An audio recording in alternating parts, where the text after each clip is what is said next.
అందరూ దేవుని వాక్యం మీద మనసు పెడదాం.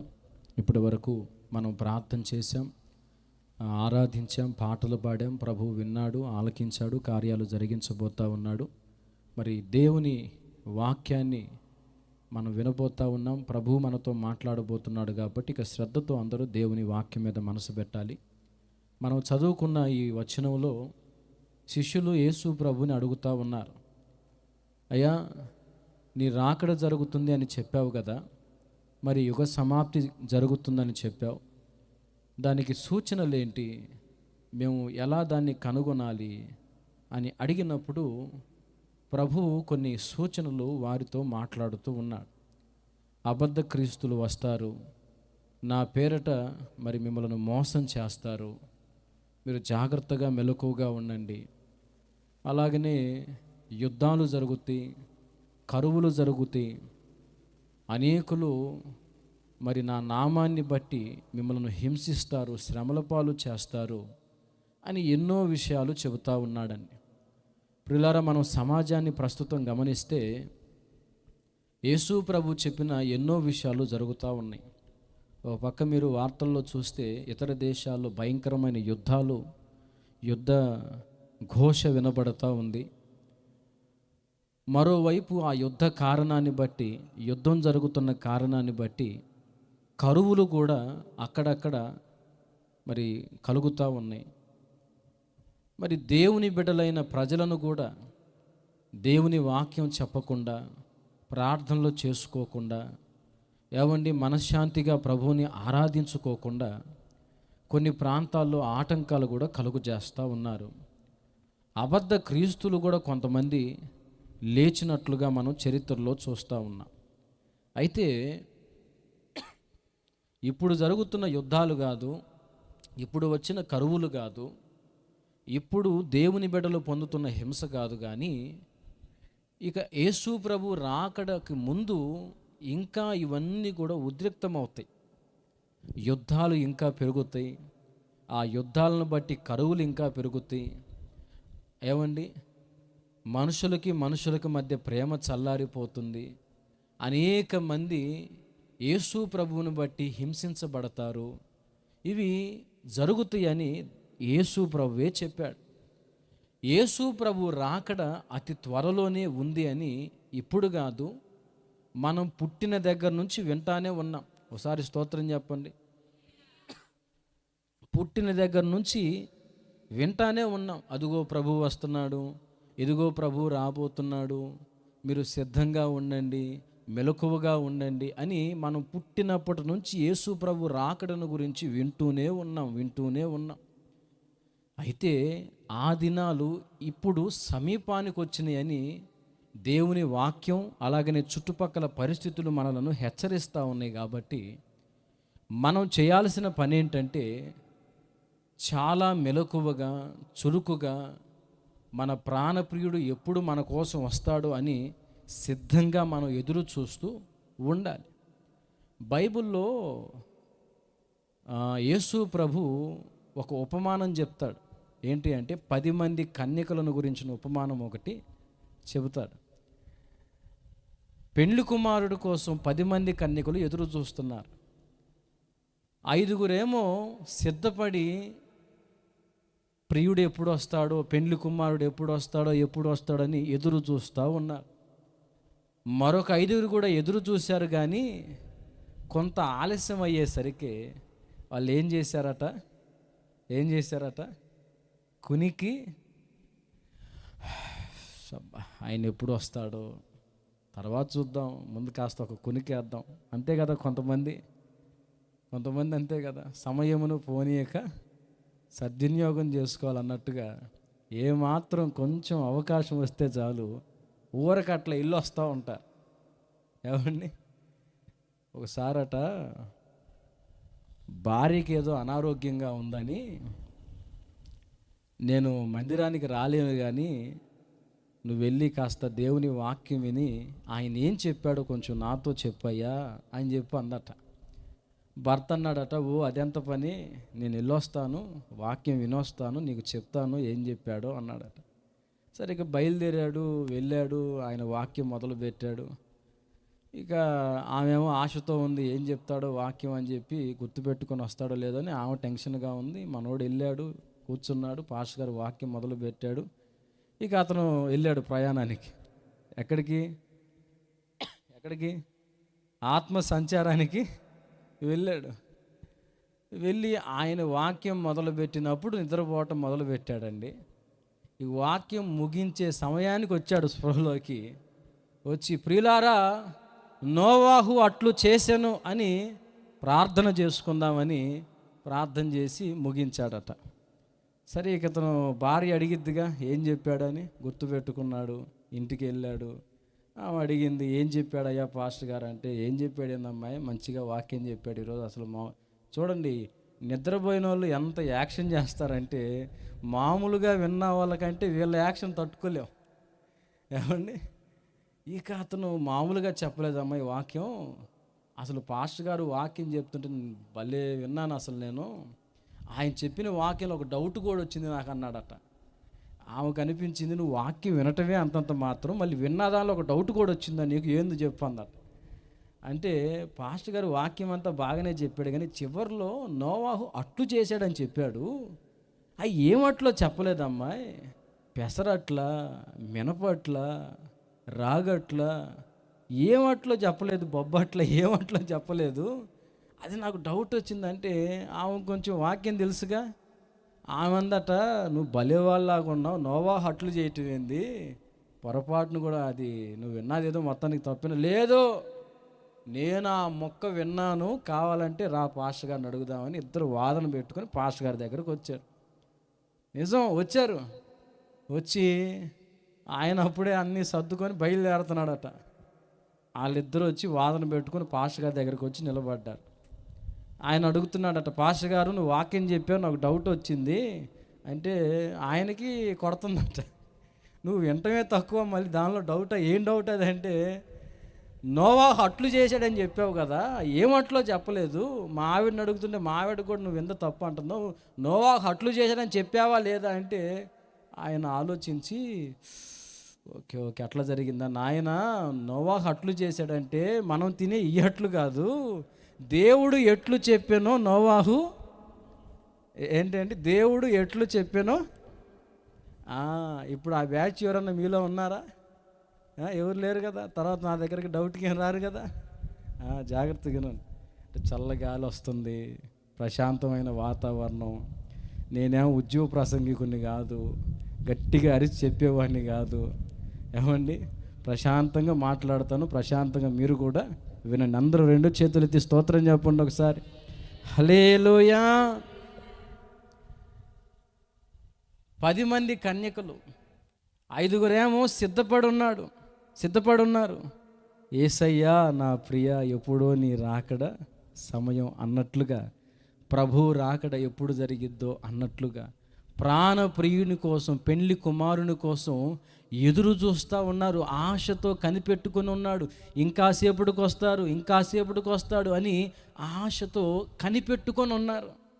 5గురు మాత్రం ఇందాక నేను చెప్పిన బ్యాచ్, చూద్దాంలే చిన్నగా వచ్చినప్పుడు చూద్దాంలని నిద్రపోయారు. ఈలోపు అదిగో పెండ్లి కుమారుడని ఒక కేక వినబడింది. ఆయన రానే వచ్చాడు. సిద్ధపరచబడిన వాళ్ళని, రెడీగా ఉన్న వాళ్ళని తీసుకున్నాడు, వెళ్ళిపోయాడు. తీరా వెళ్ళిపోయిన తర్వాత నిద్ర లేశారు. వచ్చాడా, రావటం అయింది, పోవటం కూడా. అప్పుడు పోయి అక్కడికి వెళ్ళి తలుపు కొట్టి కేకలేస్తున్నారట, అయ్యా మేము ఇప్పుడు దాకా ఉన్నాం, ఇప్పుడే నిద్రపోయాం, నువ్వు వస్తావు ఎదురు చూసి నిద్ర వచ్చింది, పడుకున్నావయ్యా, దయచేసి తలుపు తెరవంటి అవకాశం లేదు. నేను ఈ మాటలు మీకు ఎందుకు చెప్తున్నానంటే, ప్రస్తుత సమాజ పరిస్థితులు, దేశపు స్థితిగతులు, ఏమండి దేవుని వాక్యపు యొక్క నెరవేర్పులు మనం చూస్తూనే ఉన్నాం. కాబట్టి మనం బుద్ధి లేని కన్యకలలాగా కునుకుపాటుతో నిద్రమత్తుతో ఉండకూడదు, కానీ బుద్ధి కలిగిన కన్యకలలాగా చురుకుగా, యేసయ్యా నా ప్రియా ఎప్పుడో నిరాకడ సమయం ఎప్పుడో నీ రాకడ అని ఎదురు చూచేవారిగా ఉండాలి. మీకు ఎంతమంది ఆశ ఉంది యేసు ప్రభు వస్తే ఆయనతో కలిసి ఉండాలి అని? కొంతమంది చేతులెత్తలు మరి ఎవరితో ఉండాలనో. అమ్మా నాయన యేసయ్యతో ఉండాలని కోరికేనా? యేసు నామములో మనమంతా ఆయనతో కూడా యుగ యుగాలు నివసించుదుము గాక. గట్టిగా చెప్పారు ఆమేన్. అయితే ఒక మాట అడుగుతున్నాను, యేసయ్య రాకడ కొరకు సిద్ధపడిన అనుభవాలు మనలో ఉన్నవా?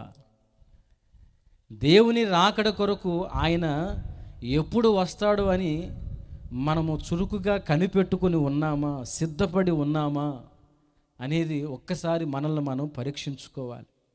ఏంటి ఆయన రాకడకు సిద్ధపాటు ఏంటి అంటే, మొట్టమొదట మన పాపాలు కడిగి వేసుకొని పరిశుద్ధపరచబడిన వారిగా, నీతిమంతులుగా ఆయన ఎప్పుడు వస్తే ఆయనతో పాటు వెళ్ళేదానికి మనం సిద్ధంగా ఉండాలండి.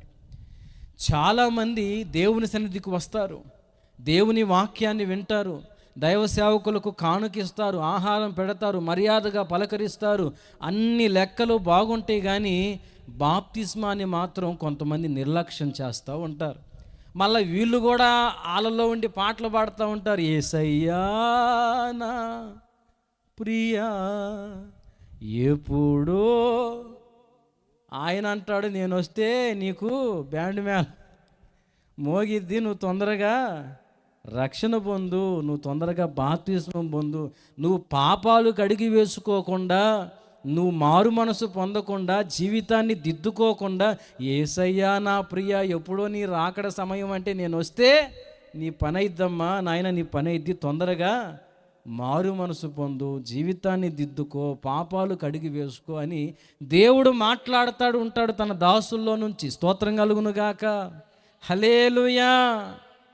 ఏమండి, ఒక మాట చెప్తాను, మనం ఎదుర్కొనే సమస్త పరిస్థితులకు ఒక కారణం ఏంటి అంటే, మీరు అప్పుల్లో ఉన్నప్పటికీ, సమస్యల్లో ఉన్నప్పటికీ, ఏమండి కష్టార్జితాన్ని అనుభవించలేరు. కొంతమంది సంపాదించడానికి రెక్కలు ముక్కలు చేసుకొని కష్టపడుతూ ఉంటారు, కానీ ఆ సంపాదన నేరుగా ఇంటికి తీసుకొని రారు. కొంతమంది సంపాదన బార్ షాపులకు వెళ్ళిపోతుంది, కొంతమంది సంపాదన వడ్డీ వ్యాపారస్తుల చేతుల్లోకి వెళ్ళిపోతుంది, మరి కొంతమంది సంపాదన ఏవండి హాస్పిటల్ పాలైపోతుంది. మనశ్శాంతిని అనుభవించలేకపోతున్నారు, నెమ్మది కలిగిన జీవితాన్ని అనుభవించలేకపోతున్నారు, ఎన్నో సమస్యల గుండా ప్రయాణం చేస్తున్నారు, కానీ ఒక్క విషయం ఆలోచించలేకపోతున్నారండి. ఏంటో తెలుసా? నేను ఇన్ని బాధలు పడుతున్నాను కదా, ఇన్ని కష్టాలు పడుతున్నాను కదా, దీనికి కారణం ఏంటి, దీనికి మూలం ఏంటి అనేది చాలామంది ఆలోచించలేకపోతున్నారు. ఈరోజు ఈ రాత్రి కాలపు వేళ దేవుని సన్నిధిని ప్రేమించి వచ్చిన నీతో ప్రభువు మాట్లాడుతున్న ఒక మాట ఏంటంటే, నువ్వు నా దగ్గరకు వచ్చావు, నేను నీకు విశ్రాంతిని ఇవ్వాలని ఆశపడుతున్నాను, నీకు నెమ్మది కలిగిన జీవితాన్ని ఇవ్వాలని కోరుకుంటున్నాను, నేను నిన్ను ఆశీర్వదించాలని ఆశపడుతున్నాను. అయితే నీ పాపాలు కడిగి వేసుకోవాలని ప్రభువు చెప్తా ఉన్నాడు. సమస్య ఏంటో గుర్తుపట్టరు. ఏవండి, ఒకడట శాలేమన్న చెప్తూ ఉంటాడు, ఇట్లాంటి లైట్ ఒకటి గట్టుంటే ఆ లైట్ కింద వెతుకుతూ ఉన్నాడట. మీ బోటోళ్ళు ఒకళ్ళు పోయి ఏంట్రా ఏం వెతుకుతున్నావు అని అడిగారట. ఉండరా అన్నాడట. ఆడు కాసేపు పక్కన నిలబడి మళ్ళీ అడిగారు, ఏం వెతుకుతున్నావు చెప్పు, నేను కూడా సహాయం చేస్తానంటే చూసి ఉంగరం పోయిందిరా బంగారపుది అన్నాడట. అబ్బా వస్తువు బాగొట్టుకున్నావరని ఇతను ఇద్దరు కలిసి వెతుకుతూ ఉన్నాడట. వెతికి ఎంతసేపటికి కనబడకపోయేసరికి వీటికి డౌట్ వచ్చింది. ఇప్పుడు మేము కూడా మందిరంలో ఒక్కొక్కరితో మాట్లాడుతూ ఉంటాం. వాళ్ళు ఎవరో పాపం దూరాల నుంచి వస్తూ ఉంటారు రకరకాల పరిస్థితుల్లో. అన్నా నీతో మాట్లాడాలన్నా అంటారు. చెప్పయ్యా అని కూర్చుంటాం, లేదా నిలబడి మొదలు పెడతారు. ఇక వాళ్ళు మాట్లాడి ఒక 10 నిమిషాలు అయిన తర్వాత అర్థమైద్ది వాళ్ళకి పాపం ఏమండి ట్రీట్మెంట్ అవసరం అని. అంటే మీకు అర్థమయ్యి ఉంటుంది. మాట్లాడింది ఒక 10 నిమిషాలు మాట్లాడిన తర్వాత అర్థమైద్ది బిల్లల క్యాండిడేట్గా ఏమండి. అంటే పాపం మానసిక పరిస్థితి పాపం వాళ్ళు ఇళ్ళకాడ ఏమి ఇబ్బందులు అయినాయో, వాళ్ళకి ఏ సమస్యలు ఉన్నాయో మొత్తానికి కొంచెం బ్రెయిన్ తేడాపడి ఉంటుంది. మందిరం కాడ వదిలిపెట్టుంటారు. ఆ వదిలిపెట్టిన వాళ్ళు వాళ్ళని చూసుకోవాలిగా, వదిలేస్తారు. వాళ్ళు మేము కనపడంగానే ఆపుతారు. వాళ్ళు మామూలు మనుషులేనని మేము మాట్లాడటం మొదలు పెడతాం. 10 నిమిషాలు మాట్లాడిన తర్వాత అర్థమైద్ది, స్ట్రైక్ అయిద్ది, ఆహా తేడా పడింది ఇతను అని పక్కన వాళ్ళకి అప్పచెప్పి హాస్పిటల్ అడ్రస్ ఇచ్చి అయ్యా తీసుకెళ్ళండి తొందరగా. ఏమండి, ఇక అతను వెతుకుతున్నాడట. వెతికి వెతికి వెతికి ఎంతసేపుడు కనపడవు, సరిగ్గా పోయింది ఎక్కడేనా అని అడిగాడట. అడిగితే ఇక్కడ కాదన్నాడట. మరి ఎక్కడ పోయిందిరా? అక్కడ చీకటిగా ఉంది చూడు, చీకటిగా అక్కడ పోయింది అన్నాడు. మరి అక్కడ పోతే ఇక్కడ ఎందుకు ఎతుకుతున్నావురా అంటే, అక్కడ చీకటిగా ఉంది, ఇక్కడ వెలుతురుగా ఉందని నేను ఎతుకుతున్నా అన్నాడు. మీకు వెలిగిందా బలుపు ఇంతకి? ఈరోజు చాలామంది ఎట్టున్నారంటే, కంట్లో సమస్య అయితే కాలుకు మందేస్తున్నారు. అనుభవిస్తున్న బాధలకి, కష్టాలకి, ఇబ్బందులకు అసలు ఏంటి అనేది ఆలోచించట్లా. కొంతమంది సిద్ధాంతుల చుట్టూ తిరుగుతున్నారు, కొంతమంది మాంత్రికుల చుట్టూ తిరుగుతున్నారు, కొంతమంది రకరకాల కార్యక్రమాలు చేస్తున్నారు. కానీ వాళ్ళు ఆశించిన నెమ్మది, సమాధానం వాళ్ళు పొందుకోలేక అలమటిస్తూ కన్నీళ్ళ మధ్యలో కాపురం చేస్తూ బ్రతుకుతున్నారు. ఈరోజు మీకు చెప్తున్నాను, మీరు అనుభవిస్తున్న బాధలకు కారణం ఒకవేళ పాపం అయి ఉంటే ఆ పాపాన్ని కడిగి వేసుకోవటం కోసం ఏవండి మీరు తొందరగా నిర్ణయం తీసుకోవాలి. మనము చేసిన పుణ్య కార్యాల ద్వారా పాపాలు పోవటం అనేది అసాధ్యం. పాపాలు పోగొట్టుకోవాలంటే మనుషులు వేసుకున్న మార్గాలు కొన్ని ఉన్నాయి. ఆకుపూజ, బిల్వార్చన, తైలాభిషేకం, నెయ్యి అభిషేకం, కోటి దీపార్చన, సహస్రార్చన, కుంకుమార్చన, కుంభాభిషేకం, పుష్కర స్నానం, పుణ్యనది స్నానం, గోదానం, పూదానం, జపం, తపం, వ్రతం, మండల దీక్ష, మాలధారణ, కొబ్బరి టెంకలు, అగరబత్తీలు, తలనీలాలు, ఇలా చాలా ఉన్నాయి. ఇవన్నీ మనిషి ఎందుకు ఏర్పాటు చేసుకున్నాడయ్యా అంటే, చేసిన పాపానికి ప్రాయశ్చిత్తం జరగటం కోసం ఇవన్నీ ఏర్పాటు చేసుకున్నారు. అయితే దేవుని వాక్యం చెప్తుంది, మనం ఏదో పుణ్య కార్యాలు జరిగించడం ద్వారా మన పాపాలు పోవటం అనేది అసాధ్యం. ఏవండి, మరి ఎలా పోతాయి అంటే, యేసయ్య చెప్పాడు, మీరు చేసిన పాపాల కొరకు నేను ప్రాయశ్చిత్తం చేస్తాను. ప్రయాసపడి భారము మోసుకొనుచున్న సమస్త జనులారా నా యొద్దకు రండి, నేను మీకు ఏమిస్తానన్నాడు? అన్నారు. ఏమిస్తానన్నాడు? విశ్రాంతిని ఇస్తానన్నాడు. కేజీ బంగారం ఇస్తానని చెప్పలా, సెంటర్లో మంచి ఫ్లాట్ ఇస్తానని చెప్పలా, ఒక 10 ఎకరాల పొలం నీ పేరు మీద రాస్తానని చెప్పలా, నా దగ్గరకు రాని చెప్పలా. ఈరోజు మనిషికి బంగారం ఉంది, ఈరోజు మనిషికి ఆస్తుపాస్తులు ఉన్నాయి, పలకరించే బంధువులు ఉన్నారు, స్నేహితులు ఉన్నారు, రాజకీయ బలం ఉంది. ఎన్ని ఉన్నప్పటికీ హృదయంలో నెమ్మది లేదు, హృదయంలో సమాధానం లేదు, అశాంతితోనే బ్రతుకుతూ ఉన్నాడు. ఏది లేక మనిషి బాధపడుతున్నాడో, పరితపిస్తున్నాడో, దాన్ని ఇవ్వడానికి భూమి మీదకి వచ్చాడు నజరేయుడైన యేసుక్రీస్తు. హల్లెలూయా. ఏవండి, ఎన్నో పుణ్యక్షేత్రాలు ఉన్నాయండి భూమి మీద, ఎన్నో ప్రాంతాలు ఉన్నాయండి మనుషులు తిరగడానికి, దర్శించడానికి. అయ్యా నేను పలానా దగ్గరికి వెళ్ళాను, నాకు బిడ్డలు కలిగారు అని చెప్పేవాళ్ళు ఉన్నారండి. పలానా దగ్గరికి వెళ్ళాను, నాకు ఆస్తిపాస్తులు దొరికినాయి అనేవాళ్ళు ఉన్నారండి. పలానా ప్రాంతానికి వెళ్ళాను, ఇదిగో నా పరిస్థితి ఇలా మారిపోయిందని చెప్పేవాళ్ళు ఉన్నారండి. కానీ ఒక్క మాట అడుగుతున్నాను, పలానా ప్రాంతానికి వెళ్ళాను, నా పాపాలు కడిగి వేసుకున్నానండి, నా ఆత్మ రక్షించబడిందన్న స్థలం ఏదన్నా ఉందా?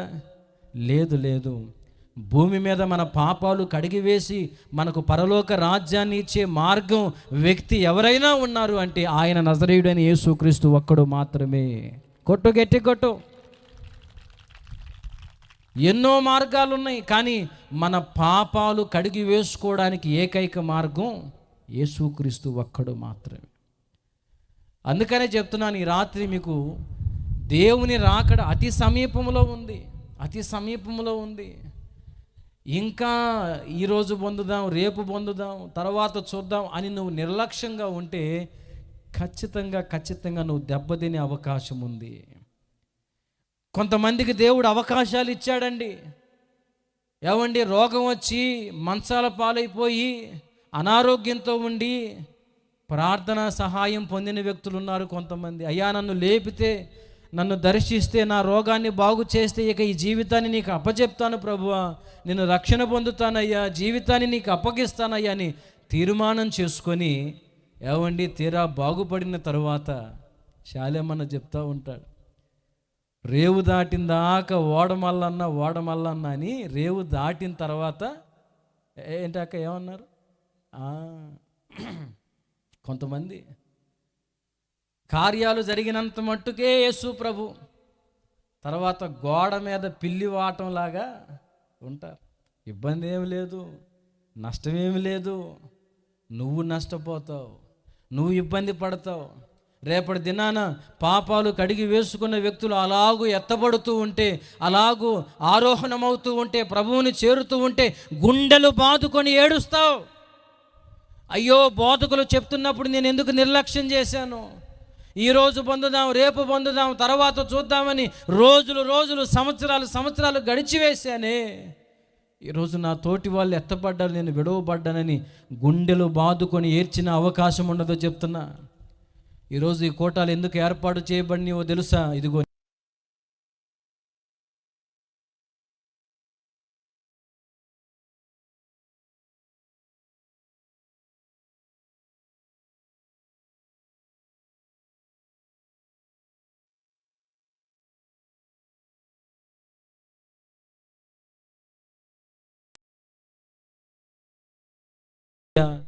అమ్మ బాప్తిస్మం పొందు అని కాళ్ళు పట్టుకొని అడిగితే మేము బాప్తిస్మం పొందుతామంటే మీ కాళ్ళు పట్టుకొని అడగడానికి కూడా మేము సిద్ధంగా ఉన్నామండి.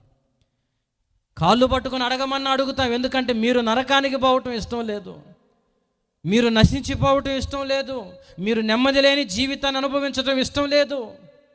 వచ్చి వెళతా ఉన్నారు, ఏం ఉపయోగం? దయచేసి ఈ విషయం ఆలోచన చేయండి. మీలో ఎంతమంది ఇంకా బాప్తిస్మం పొందకుండా ఉన్నారు? ఒకవేళ ఎక్కడి వరకు రాలేక ఎక్కడో ఉండి మాటలు వింటున్నా, బాప్తిస్మాన్ని నిర్లక్ష్యం చేస్తే ఖచ్చితంగా నువ్వు నష్టపోయే అవకాశం ఉంది. తర్వాత నీకు అర్థమైన రోజున నువ్వు పొందుదామనుకుంటే నీకు అవకాశం ఉండకపోవచ్చు. ఈరోజైతే దైవజనులు అందుబాటులో ఉన్నారు. ఏవండి, పరిస్థితులు అనుకూలంగా ఉన్నాయి. కొంతమంది అంటారు, సిలువ మీద దొంగ బాప్తిస్మం పొందాడా అన్నా అంటారు. ఎవరు సిలువ మీద దొంగ బాప్తిస్మం పొందాడా, నేను కూడా పొందకుండా పోతా అంటే, ఏవండి ఒక సేవకుడి దగ్గరికి ఎట్లానే వచ్చి అడిగారట, సిలువ మీద దొంగ బాప్తిస్మం పొందలేదుగా, నేను కూడా పొందకుండా పోతానంటే ఆయన చెప్పాడట పాస్టర్ గారు, అరే నాయన, సిలువ మీద దొంగ బాప్తిస్మం పొందలేదంటే అతనికి అవకాశం లేదురా, నీకు అవకాశం ఉందిగా. ఇదేం చూడనాయన పొగ వస్తుంది, కరెక్షన్ ఓకే. దేవునికి స్తోత్రం చెప్పండి ఒకసారి గట్టిగా. ఉన్నారా? లైన్లో ఉన్నారా? జాగ్రత్తగా వినండి. విలువైన మాటలు చాలా ఖర్చు పెట్టి ఈ కూటాలు మనం ఏర్పాటు చేసుకున్నాం కాబట్టి మీరు మనసు పెట్టి దేవుని మాటలు వినాలి. గట్టిగా చెప్పండి, స్తోత్రం చెప్పండి. హల్లెలూయా. సిలువ మీద దొంగ బాప్తిస్మం పొందలేదు కంటే అతనికి అవకాశం లేదు. ఏవండి, ఇప్పుడైతే మనకు అవకాశం ఉంది కాబట్టి దేవుని రాకడ కొరకు సిద్ధపడటం అంటే మొదట మన జన్మకర్మ పాపాలు కడిగి వేసుకోవటం. ఎంతమంది ఉన్నారు లైన్లో? ఉన్నారా? ఇక్కడే ఉన్నారా? ఇటన్నా చూస్తున్నారా? హలో, జాగ్రత్త, ఇక్కడ మనసు పెట్టం. ఇక యేసు ప్రభు రాకడకి సిద్ధపడటం అంటే కొన్ని విషయాలు నేను చెప్పి నేను ప్రార్థన చేస్తాను, జాగ్రత్తగా వినండి. యేసు ప్రభు ఇందాక కొన్ని సూచనలు చెప్పాను కదా. చూడండి, మత్తయి సువార్త 24వ అధ్యాయం 12వ వచనంలో ఒక మాట ఉంది, చూడండి ఒకసారి. అక్రమము విస్తరించుడు చేత అనేకుల ప్రేమ చల్లారును, అంతము వరకు సహించిన వాడెవడో వాడే రక్షింపబడును. చాలు. తలలు పైకెత్తి నా వైపు చూడండి.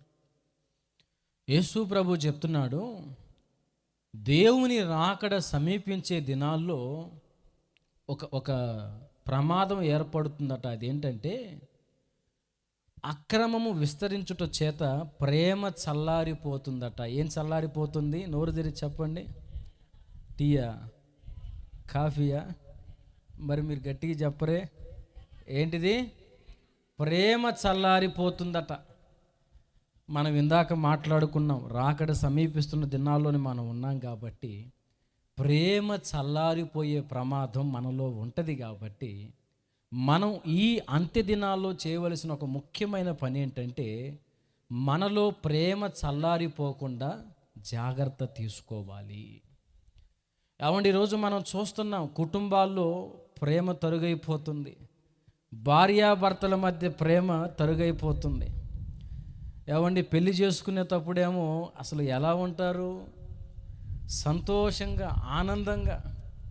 ఒకసారి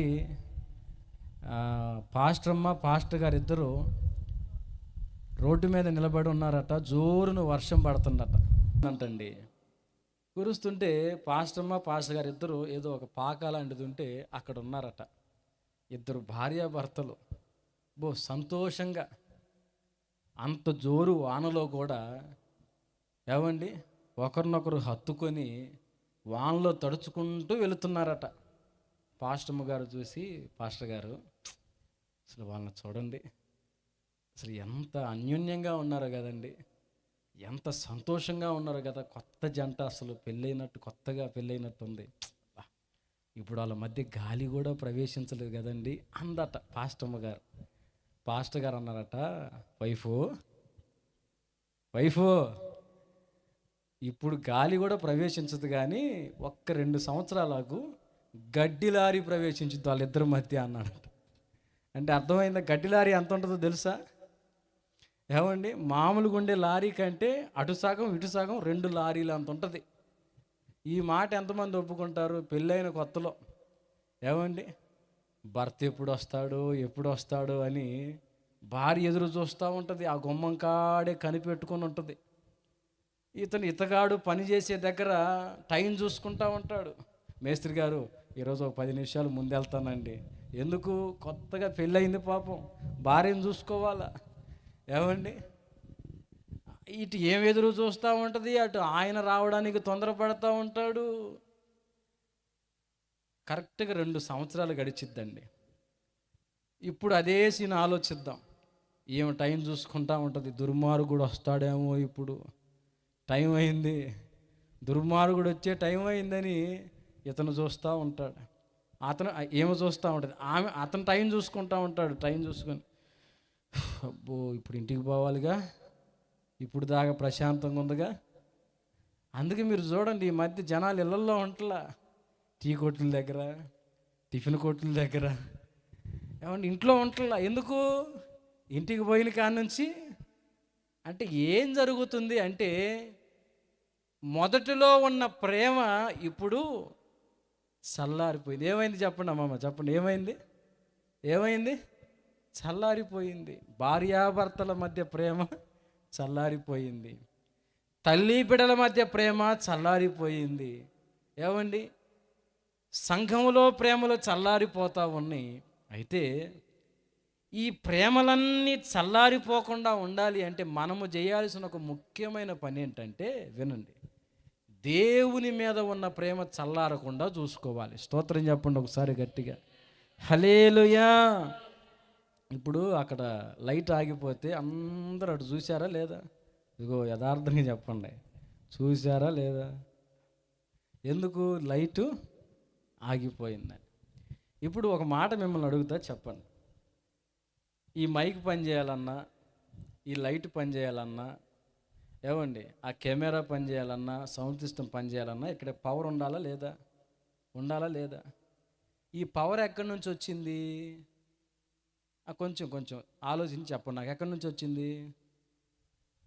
ఎక్కడో లైన్ మీద తీసుకున్నారు, లేకపోతే చర్చిలోంచి తీసుకున్నారు అనుకున్నా. చర్చికి ఎక్కడి నుంచి వచ్చింది? ట్రాన్స్ఫారం దగ్గర నుంచి వచ్చింది. ట్రాన్స్ఫారంకి ఎక్కడి నుంచి వచ్చింది?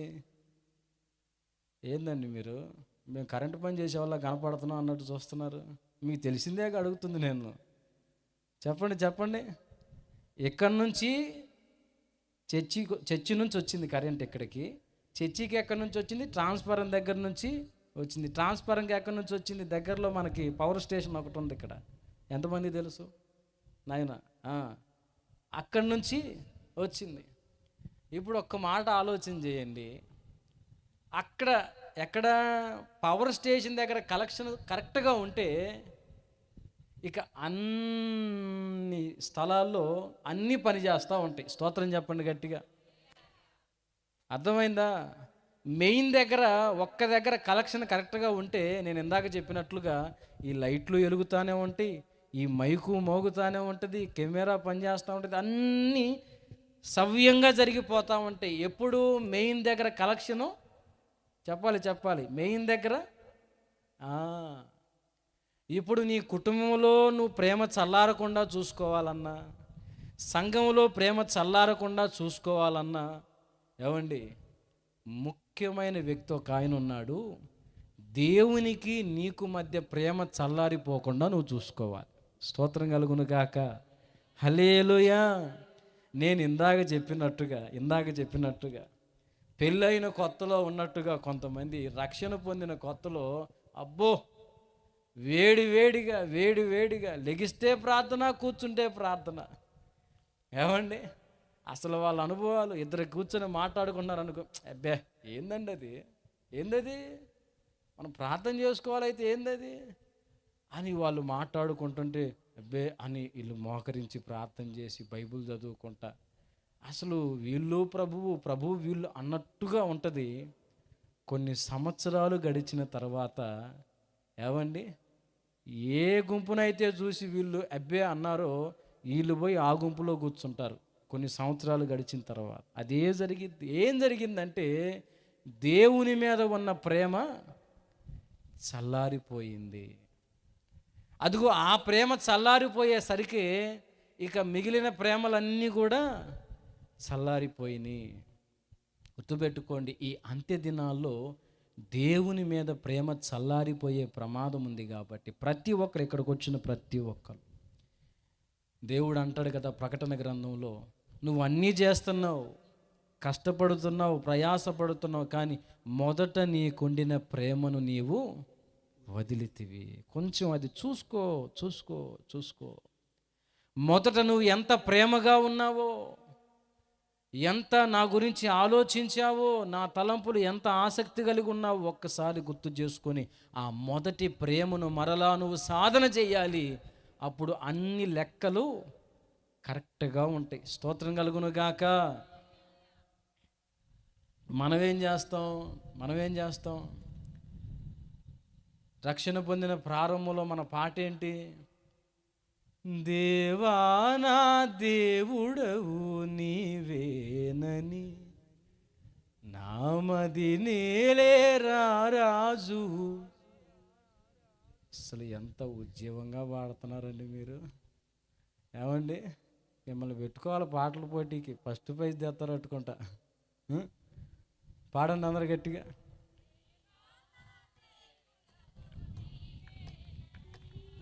నామది నేలేరా రాజు నీవేనని ఆరాధనే చేయ ఆనందమే పొందనా, ఆరాధనే చేయనా, ఆనందమే దేవా నా దేవుడవు నీవేనని నామది నేలేరా రాజు. హల్లెలూయా. చాలు కొంచెం దగ్గర తగ్గించు సార్, బ్యాలెన్స్. ఏంటి పాట? దేవా నా దేవుడవు. ఎప్పుడు ఈ పాట? రక్షణ పొందిన కొత్తలో. అయ్యా, నా బంధువులు నాకు అన్యాయం చేశారు, నాకు బంధువులు వద్దయ్యా. నన్ను వాళ్ళు మోసం చేశారు, వాళ్ళొద్దు వీళ్ళొద్దు ప్రభువా, నీ ప్రేమ ఉంటే చాలయ్యా. దేవా నా దేవుడవు నామది నేలే. వేశారుగా, సింహాసనం వేశారుగా. వేసిన తర్వాత ఏం జరిగిందయ్యా అంటే, పెళ్ళిగాని అబ్బాయి అనుకోండి, పెళ్ళయింది, భార్య వచ్చింది. పాట ఏంటి? దేవా నా దేవుడవు నా మదినేలే ఇప్పుడు అమ్మాయి వచ్చేసరికి యేసు ప్రభు సింహాసనం వేసుకుని ఉన్నాడు హృదయంలో మెయిన్ స్థానంలో. అయ్యా మరి అమ్మాయి వచ్చింది, పెళ్లి చేసుకున్న కొత్తగా అమ్మాయి కొంచెం కొంచెం పక్కకి, కొంచెం ఎక్కువ వద్దు ప్రభా, మెయిన్ నువ్వే మెయిన్, కొంచెం అయ్యా అంటే సరేరా అని కొంచెం ఆయన అట్లా. పెళ్ళి అయిన తర్వాత మరి ఒక సంవత్సరానికి 2 సంవత్సరాలకు పిల్లోడు పుడతారు కదండి. ఆ పిల్లోడు పుట్టిన తర్వాత మళ్ళా వస్తారు, ప్రభా లేక పుట్టాడయ్యా బాబు, కొంచెం సరే ఓకే కొంచెం పక్కకు జరిగాయి. మరి ఈ బతుకు జటకా బండి నడపాలంటే మరి పని చేయాలిగా. వ్యాపారము, వ్యవసాయము, కూలి పను, చేతి పను ఏదో ఒకటి చేయాలి. కాబట్టి ఆ సమయం కొంచెం పనికి కూడా వినియోగించాలా. ఉద్యోగం అని ఏదో ఒకటి, ప్రభువా కొంచెం కుదరట్లేదయ్యా, కొంచెం ఉద్యోగం సరే అని కొంచెం. ఇది జరిగి ప్రభు కుర్చీ పక్కకి నెట్టి ఆడకపోయాడయ్యా అంటే ప్రకటన గ్రంథంలో ఉంటుంది. హృదయం అనేది ఏమండి, ఆయన ఏడున్నాడు? ఇంట్లో ఉన్నాడా, బయటికి పోయాడా? చెప్పాలి. అదే పాటలు పాడు, హృదయం అనేది ఎందుకు పోయాడు? మొదట ఏమన్నాం, దేవానా, మర్చిపోయారేంది? ఇదే జరిగిద్ది. గుర్తుపెట్టుకోండి, మన కుటుంబంలో ప్రేమతో మనం నడుచుకోవాలన్నా, సమాజంలో ప్రేమతో నడుచుకోవాలన్నా, భార్యాభర్తల మధ్య ప్రేమ ఉండాలన్నా, తల్లి పిల్లల మధ్య ప్రేమ ఉండాలన్నా, దేవుని ప్రేమ ఎప్పుడైతే మనం చల్లారిపోకుండా చూసుకుంటామో అదిగో ఇక అందరినీ మనం ప్రేమించగలుగుతాం. స్తోత్రం కలుగును గాక. అర్థమైన వాళ్ళు గట్టిగా చెప్పండి. ఇప్పుడు మిమ్మల్ని అడుగుతున్నాను, దేవుణ్ణి మీరు ప్రేమించే విధానం ఎలా ఉంది? ఒక్కసారి ఆలోచన చేయండి. రక్షణ పొందిన ప్రారంభంలో ప్రేమించినట్లుగానే ప్రేమించగలుగుతున్నామా, లేకపోతే పర్సంటేజ్ తగ్గిందా? లేదన్నా కొంచెం ప్రేమ చల్లారింది అన్నవాళ్ళు చేయొద్దండి. నేను ఇందాక చెప్పా యథార్థంగా, కొంతమంది ఇప్పుడే చిన్నగా చేతులు లేస్తున్నాయి. ఏమండి, ప్రేమ చల్లారిపోవటం ఖాయమేనండి. ఎందుకంటే భౌతికమైన ప్రేమలోనే మార్పు వస్తున్నప్పుడు దేవుని ప్రేమలో, ఏమండి, దేవుని మనం ప్రేమించే ప్రేమలో మార్పు వస్తుందా రాదా? ఒక మాట చెప్తున్నాను, ఆయన మనల్ని ప్రేమించే విషయంలో మార్పు లేదండి. హలో, ఉన్నారా? అందరు ఇక్కడే ఉన్నారా? ఆయన మనల్ని ప్రేమించే ప్రేమలో మార్పు లేదు. శాశ్వతమైన ప్రేమతో నేను నిన్ను ప్రేమిస్తున్నానన్నాడు. ఆయన నిన్న నేడు నిరంతరం నిన్ను ఒకలాగానే ప్రేమిస్తున్నాడు. కానీ మన ప్రేమలో మార్పులు వచ్చేసాయి. దేవుడు అంటున్నాడు, కొంచెం వాటిని చూసుకోండి. మొదట ఎలాగూ ప్రేమించారో ఆ ప్రేమ చల్లారిపోకుండా జాగ్రత్త చేసుకోండి. మరి ప్రేమ చల్లారిపోకుండా ఉండాలంటే ఏం చేయాలంటే, ఏం చేయొద్దు, ఆయన నిన్ను ఎలా ప్రేమించాడో అది గుర్తుపెట్టుకుంటే చాలు. ఆయన నిన్ను ఎంత ప్రేమించాడో, నీ కొరకు ఎన్ని త్యాగం చేశాడో, నీ కొరకు ఎన్ని గాయాలు పొందాడో, ఎంత రక్తం చిందించాడో, ఆయన ప్రేమ నువ్వు ప్రతిరోజు గుర్తు చేసుకుంటే నీ మీద ఆయన ప్రేమ చల్లారదు, ఆయన మీద నీకున్న ప్రేమ కూడా. అందుకే భక్తులు పాడారు కదా, ఏమి ఇవ్వగలనయ్యా నీ ప్రేమకు, ఏమి ఇవ్వగలనయ్యా నిరుపేదను. పాడతారు అందరూ? పాడతామని నమ్మకంగా చెప్తున్నారు, తర్వాత వదిలేస్తున్నారు. గట్టిగా అందరూ చప్పట్లు కొడుతూ పాడాలి. ఏమి ఇవ్వగలనయ్యా నీ ప్రేమకు, ఏమి ఇవ్వగలనయ్యా నిరుపేదను, ఏమి ఇవ్వగలనయ్యా ప్రేమకు, ఇవ్వగలనయ్యా నిరుపేదను. నా కొరకు చేసిన త్యాగానికి. పాడాలి, మీరే పాడాలి. నా కొరకు చేసిన త్యాగానికి నా కొరకు చిందిన రక్తానికి ఏమివ్వగలనయ్య నీ ప్రేమకు, ఏమివ్వగలనయ్య హల్లెలూయా. మనుషుల ప్రేమలు చూసావు, మనుషుల ప్రేమలు చూసి చూసి విసుగు పుట్టిపోయింది. వాళ్ళ ప్రేమ నీకు ఏమండి, వాళ్ళని ప్రేమిద్దామని పోయిన ప్రతిసారి నీకు గాయాలే అయినాయి, ఇబ్బంది పడ్డావు, మనుషుల ప్రేమ చూసి మోసపోయావు. మరలా ఎందుకు మనుషుల ప్రేమ కోసం తప్పిస్తావు? వాళ్ళు నన్ను ప్రేమించలేదు, వీళ్ళు నన్ను పట్టించుకోలేదు అని ఎందుకు మనుషుల ప్రేమ కోసం? ప్రాణం కంటే ఎక్కువగా ప్రేమించే దేవుడు నీకు దొరికాడు. ఆయన్ని మనస్ఫూర్తిగా ప్రేమించడం నేర్చుకో. ఆ ప్రేమ చల్లారిపోకుండా జాగ్రత్త తీసుకో, నీ జీవితం బాగుంటుంది.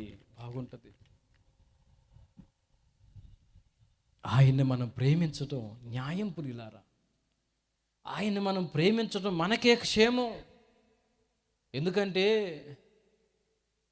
మనుషులను ప్రేమిస్తే, వాళ్ళ వెంట వెళితే, వాళ్ళని నమ్మితే ఏవండి మోసపోయిన అనుభవాలు ఎంతోమంది జీవితంలో ఉన్నాయి. కానీ దేవుణ్ణి ప్రేమించి నష్టపోయిన వాళ్ళు ఎవరు కూడా లేరు. కాబట్టి ఎవరున్నా ఎవరు లేకపోయినా దేవుణ్ణి ప్రేమించటం నువ్వు నేర్చుకో.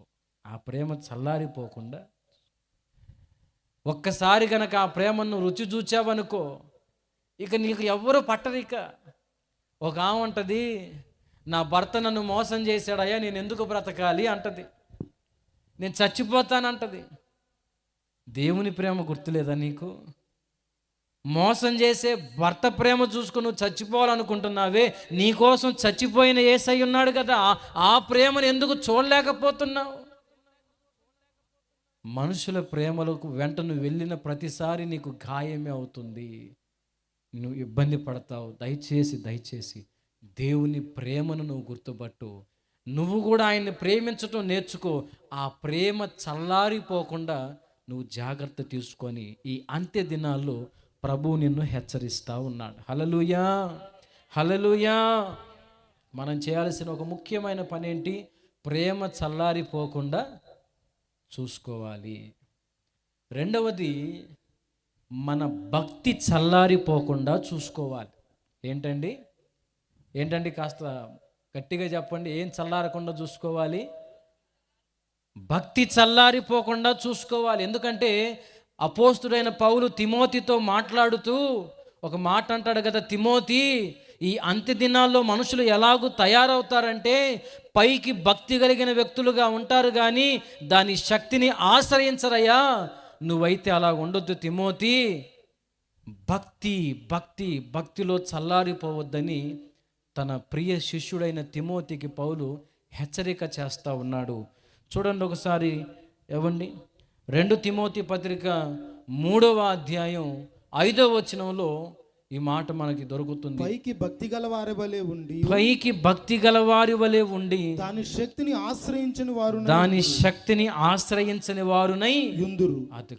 తలలు పైకెత్తిన వైపు చూడండి. ఈ అంత్య దినాల్లో మనుషులు ఎలాగ మారుతారయ్యా అంటే పైకి భక్తి కలిగిన వ్యక్తుల్లాగానే ఉంటారట. వీళ్ళు కూడా దేవుణ్ణి ఆరాధిస్తూ కనపడతారు, పాటలు పాడుతూ కనపడతారు, కానీ లోపల మాత్రం భక్తి ఉండదట. పెద్దలు చెబుతారు, ఏది నేతి బీరకాయలో ఏముండదు అక్క, ఏముండదు అందులో. ఇందాక మాకేసారు నెయ్యి వేశారు.